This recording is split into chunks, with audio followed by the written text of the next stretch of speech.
Saan po ba galing ang mga prediksyon? Napakadali na pong hanapin at tingnan dahil napakarami na ng panggagalingan at napakadaling mabasa, mapakinggan at makita.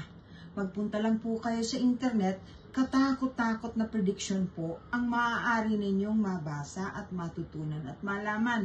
Hindi naman nangangahulugan na lahat na ito ay totoo. Kahit po sa yung Chinese calendar, meron po silang feng shui, meron po mga prediction yan. Ganon din po ang Gaelic, marami rin po, iba't ibang klase po.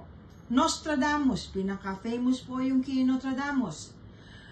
Nostradamus lang po ay makikita ninyo doon na sinasabi na itong 2025 ay magkakaroon ng maraming masamang pangyayari hindi lang sa ating bansa, kundi sa buong mundo.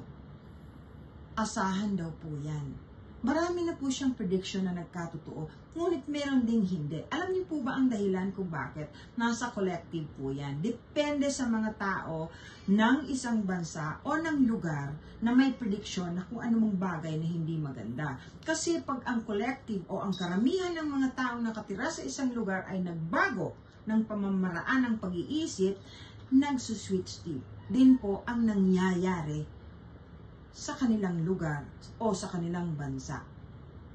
Alam niyo ba na yung Schumann's Resonance, very famous po yan last year. Sa mga nakasunod, ang dami pong natutunan yung mga tao nang sumunod sa Schumann's Resonance. Kasi yung Schumann's Resonance po, yan ang batayan ng pagsukat ng tibok ng frequency o ng dibdib ng ating mundo. Tumigil po yan.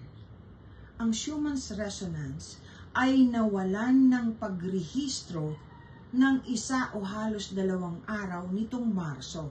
Nangyari po yan ng March 8 and 9. Alam niyo po ba kung bakit? Meron na pong shift. Nagre-reboot din po yan.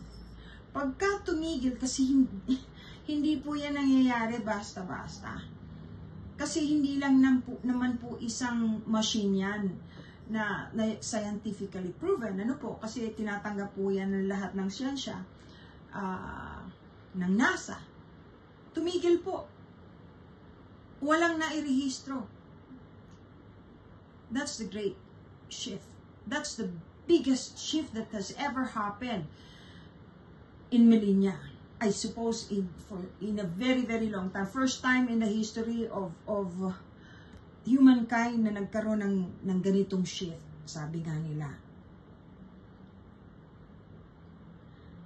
Marami na pong nababago. Maraming nakaramdam nito na hirap mag-adjust. Kasi kailangan na po mamili ngayon eh.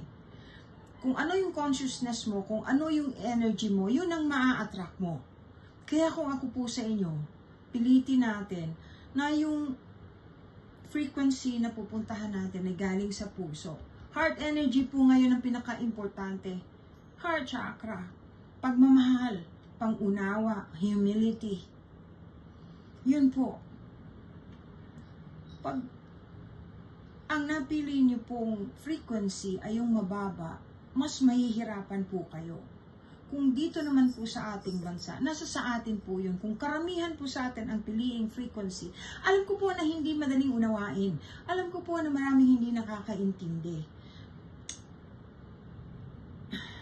Kung pwede ko lang ilipat sa inyo sa pamagitan lang ng pag-iisip, through mental telepathy yung nalalaman ko, gagawin ko po.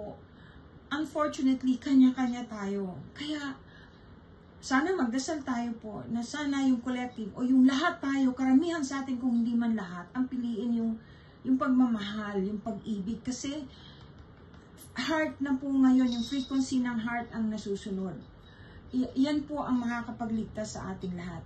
So yung mga prediction po na magkakaroon ng baha, lindol, na maraming mamamatay, matagal na po yan. Napakatagal na yan na na-predict. Kay Nostradamus na lang po, tingnan ninyo. Kaya yung mga sinasabi po ng mga parang manghuhula na ganito ang mangyayari, ganitong ganyan, nasa sa inyo po yun. Ipagdasal na lang po natin na huwag mangyari. Kasi yung nalalaman nila, matagal nang maraming nakakaalam. Yung iba kasi ginagamit lang nila for content. Ang mahirap doon, maraming natatakot na mamamayan. Kasi hindi komo may prediction na ganun, siguradong mangyayari. Hindi rin. Depende rin kung paano natin dadalhin at saan natin dadalhin ang ating puso't kaisipan. Pinagpala po ang ating bansa kung tutuusin. Mahal na mahal tayo ng Diyos at mahal na Biring Ina. Itong ating bansa ay isa sa pinakapaborito ng langit. Kailangan lang nating magtulungan. Maniwala ho kayo sa akin. Iba po ngayon. Mas marami na ngayong nananaginip na nagkakatotoo, nananaginip ng may mamamatay, na nakikita nila yung mangyayari kinabukasan, yung nakakaramdam, mas matalas na po ang pakiramdam, na nalalaman ninyo kung may masamang intensyon sa inyo ang tao. Yung iba hindi naniniwala o ayaw paniwalaan ng kanilang sarili. Wag. Tanggapin ninyo ito. Basta magdasal lang. Have more faith. And have more faith in yourself. Everybody is capable of loving and forgiving. Ganun lang po yun. Hayaan ninyo. Pag nag-live ako, maaari natin ito pag-usapan. The Great Shift. Sa 5D na po kasi tayo. I love you all. Lahat po kayo pinagdadasal ko. God bless us all. Salamat po.